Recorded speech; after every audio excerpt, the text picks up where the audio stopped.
যে আমরা নিজেরা জান্নাতে যেতে চাই এবং জাহান্নাম থেকে বাঁচতে চাই। এই কাজটা করতে হলে অনেকগুলো কাজের দরকার, তাই তো? তার মধ্যে 5টা বলছি এখন। কয়টা?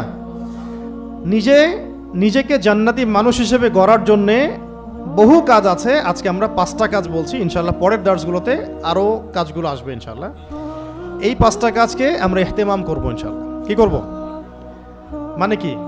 মানে যত্নশীল হব, যত্নের সাথে আদায় করব, মানে খুব কেয়ারফুল থাকবে 5টা কাজের বিষয়ে। ঠিক আছে? কোনো অবস্থায় যেন 5টা ছুটে না যায়, কোন অবস্থায় যেন এগুলো ছুটে না যায়।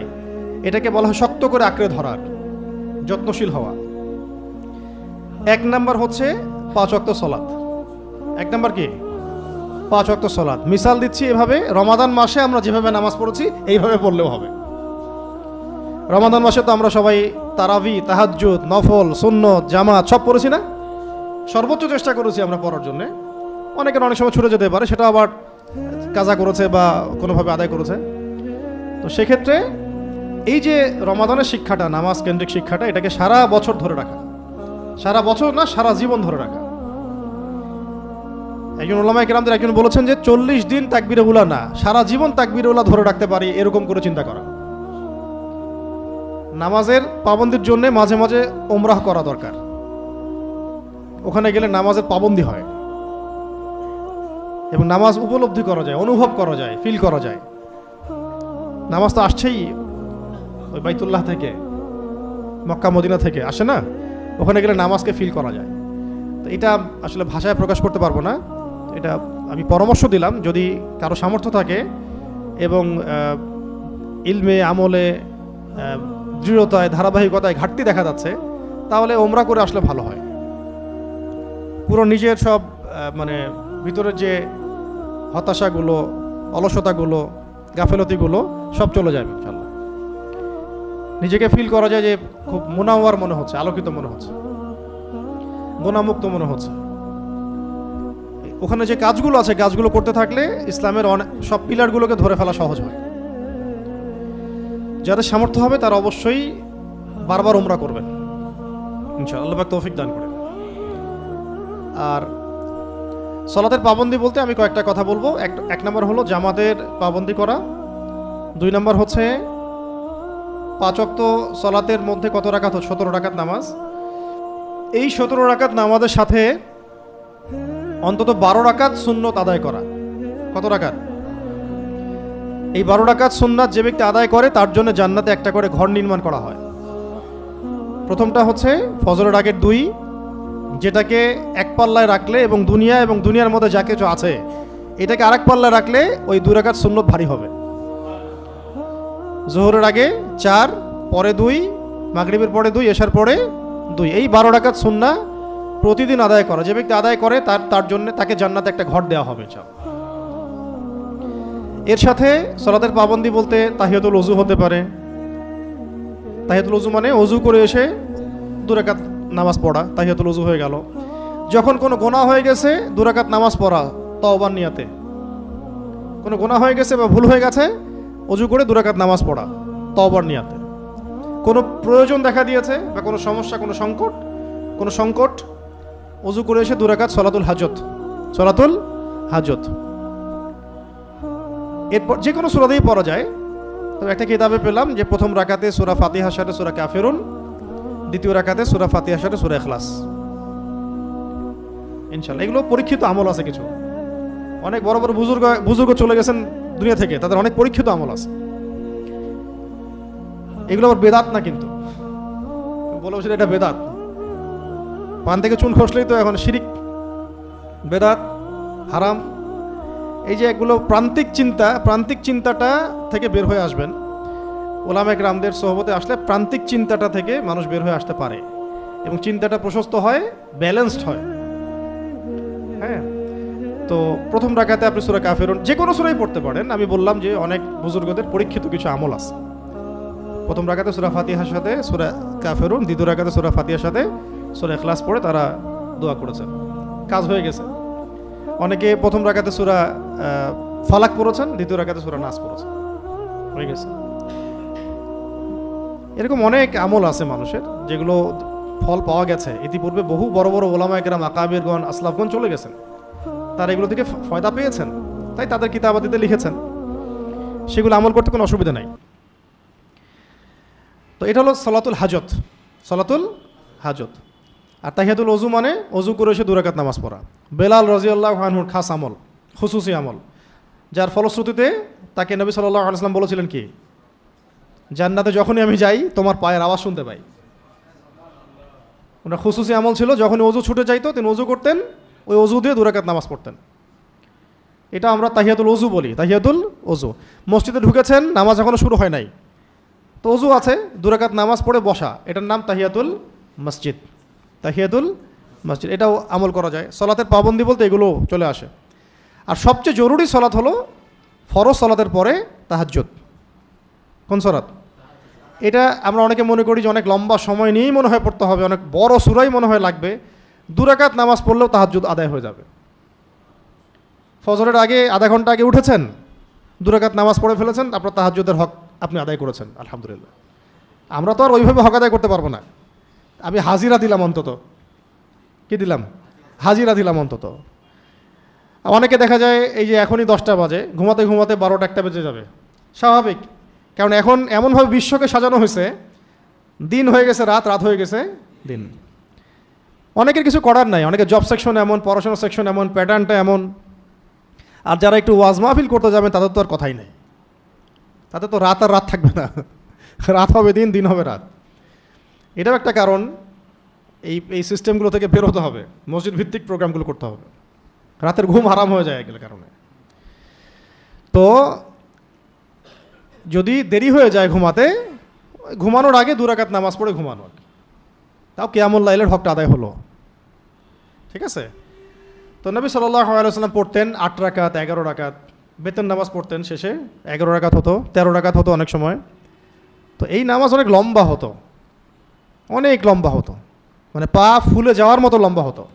আমরা যেহেতু এটা পারবো না, ছোট ছোট করে নামাজ পড়তে থাকা যতক্ষণ আপনি পারলেন, এবং ওই সময় বেশি বেশি দোয়া করতে থাকা। তো এই সলাতের ইহতেমাম বলতে আমরা বোঝাচ্ছি জামাতের পাবন্দি, জামাতের সাথে আদায় করা, সুন্নত নফলগুলোর ব্যাপারে সচেতন থাকা, তাহাজ্জুদ, এবং এই যে বললাম সলাতুল হাজত, তওবা গুনাহ হয়ে গেলে তওবার নিয়তে নামাজ পড়া, ওযু করে এসে তাহিয়াতুল ওযু, মসজিদে গিয়ে তাহিয়াতুল মসজিদ, এই নামাজগুলো। আবার আওয়াবিনের নামাজ আছে, আওয়াবিন, আবার ইশরাকের নামাজ আছে, তারপরে চাষ্টের মানে সলাতুল দুহা, এই নামাজ আছে। এগুলো আদায় করার চেষ্টা করা। প্রত্যেক দিন সব আদায় করতে হবে এমনটা নিজের উপরে আবার লাজেম করে নেবেন না। প্রত্যেক দিন আমাকে সবগুলোই করতে হবে, এটা নিজের উপর লাজেম করে নিলে আপনি মানে কঠিন হয়ে যাবে আপনার জন্য দিনটা। দিন ইসলামটা আপনার কাছে কঠিন মনে হবে কয়েকদিন পরে। আপনার কাছে প্রথম কয়েকদিন হয়তো ভালো লাগবে যে হ্যাঁ ভালো আমল হচ্ছে, ভালো লাগছে। হঠাৎ করে 2-3 দিন নাই, মনটাও মানে খারাপ হয়ে যাবে, একটু হতাশ হয়ে পড়বেন যে আমার আজকে আমল, সব আমল ছুটে গেল। আমল তো আপনার ফরজ ঠিকই আছে। এই আমলগুলো ব্যাপারে পাবন্দ হওয়ার চেষ্টা করা, কিন্তু লাজেম যে আমাকে করতেই হবে প্রত্যেক দিনই আমাকে তাহিয়াতুল ওযু পড়তে হবে, তাহিয়াতুল মসজিদ পড়তে হবে, প্রত্যেক দিনই আমাকে ইশরাক পড়তে হবে, প্রত্যেক দিনই সালাতুদ দুহা পড়তে হবে, এইভাবে আবার মাইন্ডসেটটা তৈরি না করা। আমি আমার সাধ্য মতো নিয়মিত করার চেষ্টা করব, এইরকম মাইন্ডসেট রাখলে আপনার জন্য আসান হবে। কারণ দিনকে নিজের উপর কঠিন করে নেবেন না, হ্যাঁ, কারণ সব দিন তো সমান যাবে না আপনার, সব দিন কি যাবে না, সমান যাবে না। আজকে ফ্রি আসি করতে পারছি, কালকে তো আপনি ফ্রি নাও থাকতে পারেন, তখন আপনার ভিতরটা অস্থির হয়ে যাবে এগুলোর জন্যে। তো আল্লাহ পাক সবাইকে বোঝার তৌফিক দান করেন। এটা হলো সালাতের ইহতেমামের কিছু কথা বললাম। 2 নম্বর হচ্ছে ব্যক্তিগতভাবে জান্নাতে যাওয়ার জন্যে আমাদের 2 নম্বর একটা বিষয়ে গুরুত্ব দিতে হবে, সেটা হলো কোরআন তেলাওয়াতের ক্ষেত্রে ইহতেমাম করা, তেলাওয়াতের ইহতেমাম করা। কিসের ইহতেমাম করা? কোরআন তেলাওয়াতের। এই ব্যাপারে রমাদান আমাদেরকে শিক্ষা দিয়েছে, রমাদানে বহু মানুষ খতম দিয়েছি আমরা। এইটাকে ধরে রাখা এবং অন্তত পক্ষে ডেইলি 1 পারা হলেও তেলাওয়াত করার চেষ্টা করা। ডেইলি কতটুকু? তাহলে 30 দিনে 30 পারা, 1 খতম। আর কিছু বাছাইকৃত সূরা আছে, আয়াত আছে, যেগুলো নিয়মিত পড়া উচিত। এটা তো আগেও বলেছি আমি এর আগের দার্সগুলোতেও, তার মধ্যে আবার রিপিট করছি, সূরা ইয়াসিন, সূরা ইয়াসিন নিয়মিত পড়বেন, সূরা মুলক, তারপরে সূরা ওয়াকিয়া, রাতের বেলা সূরা আলিফ লাম মিম সিজদা পড়ারও একটা হাদিস আছে, আলিফ লাম মিম সিজদা। এছাড়া হাসরের শেষের 3 আয়াত আছে, সূরা কাহাফের প্রথম 10 আয়াত বা শেষ 10 আয়াত, এটাও পড়তে পারেন। সূরা বাকারার শেষের 3, আলী ইমরানের শেষের 10, এইরকম বহু আয়াত আছে আল কোরআনে, এগুলো নিয়মিত পড়া উচিত। সূরা ফালাক নাস ইখলাস সকাল সন্ধ্যায় এবং ঘুমাতে যাওয়ার সময়, সূরা কাফিরুন সহ, আয়াতুল কুরসির পরের আয়াত দুটো, এগুলো। এছাড়াও রুকিয়ার অনেক আয়াত আছে, কারো যদি এরকম কোনো সমস্যা মনে হয়, রুকিয়া সংক্রান্ত বহু আয়াত আছে, এগুলো পড়তে পারেন। এক কথায় কোরআনের সাথে তাল্লুক রাখা, কোরআনের হক আদায় করার চেষ্টা করা, ডেইলি কোরআনকে সময় দেওয়া প্রতিদিন, এবং সেটা এক পারা হলেও যেন আমার পড়া হয় নিয়মিত, এই ফিকিরটা সবার থাকা উচিত। আর যারা পড়তে পারি না তাদের জন্যে এখন সবচেয়ে বড় কাজ হলো কোরআন তেলাওয়াত শেখা। যারা কোরআন তেলাওয়াত করতে পারি না, সবচেয়ে বড় কাজ এখন আমাদের জন্যে কোরআন তেলাওয়াত শেখা। দিন ইসলাম কায়েম হোক যেমন আমরা চাই, জান্নাতে যেতে চাই যেমন, এগুলো মানে অসম্ভবের পর্যায়ে হয়ে যেতে পারে যদি আমরা কোরআনের হক আদায় না করি। তো একটা বই বাজারে বের হলো, ওটা নিয়ে ব্যস্ত হয়ে গেলেন, আরেকটা বের হলো, ব্যস্ত হয়ে গেলেন, এইভাবে একটা একটা করে বই বিভিন্ন বিষয়ভিত্তিক কোরআনই তেলাওয়াত শেখা হলো না। এটা কোনো পড়াশোনার তরিকা হলো না, এটা কোনো পড়াশোনার কোনো সিস্টেমই হলো না। এটা এখন যদি ধরেন আপনি সরেও না জানেন, কখও না জানেন, ABCD না জানেন, এখন কি আপনি ক্লাস 10-এ ভর্তি হতে পারবেন? কোনো স্কুলে যদি আপনি যান, আপনাকে বলবে যে আগে আপনি প্লেতে পড়েন, নার্সারিতে পড়েন, 1-এ আসেন, 2-এ আসেন, তারপরে আসেন। অথবা যদি আপনার এই যোগ্যতা আপনি অন্য কোথাও থেকে হাসিল করে আসেন, টেস্ট নিয়ে দেখবে যে হ্যাঁ আপনি তো ক্লাস 10 পড়ার যোগ্য, তখন আপনাকে টেনে দিবে। তাহলে মূল কথা হচ্ছে আমাকে শুরু থেকে শুরু করতে হবে। বাংলাদেশের বেশিরভাগ তরুণ দিন মহব্বত করেন, দিনকে এখন ভালোবাসতে শুরু করেছেন, দিনের পথে আসতে শুরু করেছেন, কিন্তু অনেকেই কোরআন তেলাওয়াত করতে পারেন না, চেষ্টা করেন না। অনলাইনে পড়ে থাকেন, ফেসবুকে পড়ে থাকেন, পোস্ট দিতে থাকেন, কমেন্ট করতে থাকেন, লাইক শেয়ার করতে থাকেন। এটা তো দিনের কাজ না। আপনার কাজ হচ্ছে আপনার নিজেকে তৈরি করা। ওইটাতে পরে আসতেছি আমি। ওই যে দিনের বিজয় দেখতে চান, তার জন্য নিজেকে যোগ্য করে গড়ে তুলতে হবে। আগে আপনাকে নিজেকে যোগ্য করে গড়ে তুলতে হবে।